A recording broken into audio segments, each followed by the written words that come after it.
So I come from the Presbyterian tradition. We are not just the hardest one to spell of the bunch, okay? That's not just us. We have an unofficial history. Most of our ancestry comes from folks in Scotland and Ireland, and our unofficial history contains two things. We drink whiskey and we take no shit. That is it. I'm not in a church right now, I can say it, all right? But to give you a sense of what this tradition is like, during the American Revolution, when we were trying to throw off tyranny in that form in that day, King George and British loyalists here in the colonies referred to the revolution as the Presbyterian Rebellion. Presbyterians came from Scots-Irish immigrant communities who had a long tradition of resisting tyranny and authoritarian governments in their homeland. And when they emigrated here illegally, they were not about to put up with more of the same.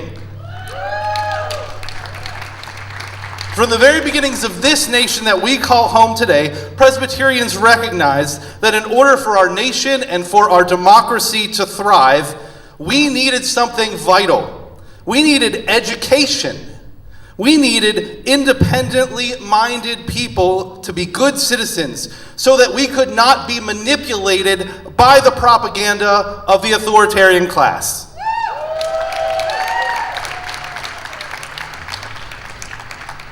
Anybody ever heard of a founding father named John Witherspoon? You probably haven't. Maybe a few of you have. He was a Presbyterian minister who signed the Declaration of Independence, who founded a little place called Princeton College. He was known to say, resistance to tyranny is obedience to God. Resistance to tyranny is obedience to God. When people today talk about the religion of the founding fathers today, they tend to leave quotes like that out, don't they? What we Presbyterians understand is that education is vital to the human spirit. We are not merely producers or consumers or products of an algorithm. We are citizens and we are free thinkers. And education lays the foundation for us to be engaged citizens in our communities, in our congregations, and in our governments. And one of the best things that we can do as a society is to ensure access to equitable public education and encourage people to continue learning and growing throughout their adult lives.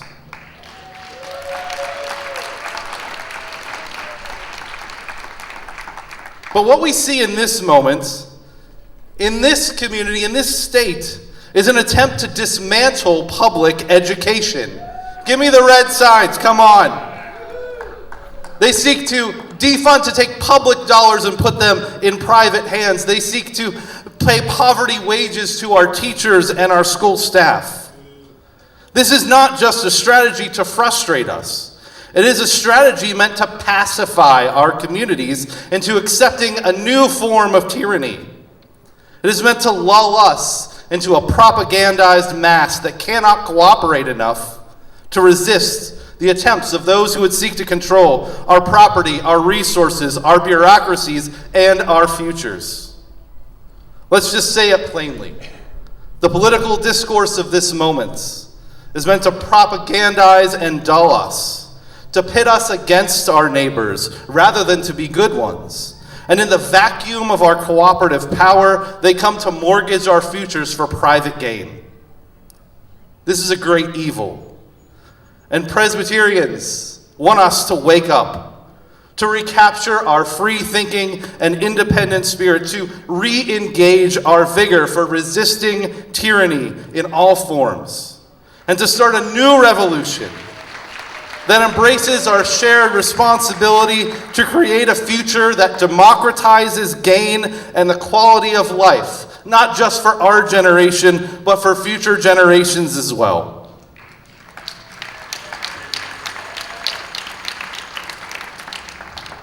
Friends, education and faith should lead us to freedom, not to subjugation.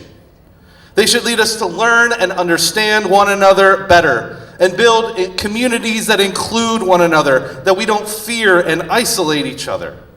Any message and any faith that leads us away from freedom or cooperation is a deception. It is meant to disempower us. But you see, education is power. Say it with me. Education is power. Because education empowers us to recognize those deceptions and those false pretenses which so many in our society operate with. Even more so, we can choose together to go in a different direction than the one they are trying to lead us down. Currently, those who are in power are trying to lead us in some very particular directions. They want to lead us in a direction of suppressing the vote. Do we want to go that way? No. They want to lead us in the direction of giving over our public lands for private profit. Do we want to go in that direction? No. They want to lead us in the direction of higher energy costs and sweetheart deals for billion-dollar corporations and data centers. Do we want to go in that direction? No.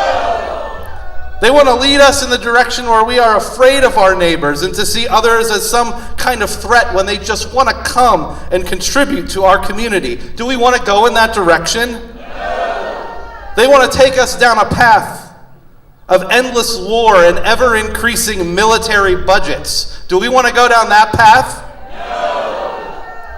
No. They want to lead us to defund our public education, to demonize our teachers and pay them poverty rate wages, and give that money to those who already got. Do we want to go in that direction? No. Well, then we've got some work to do.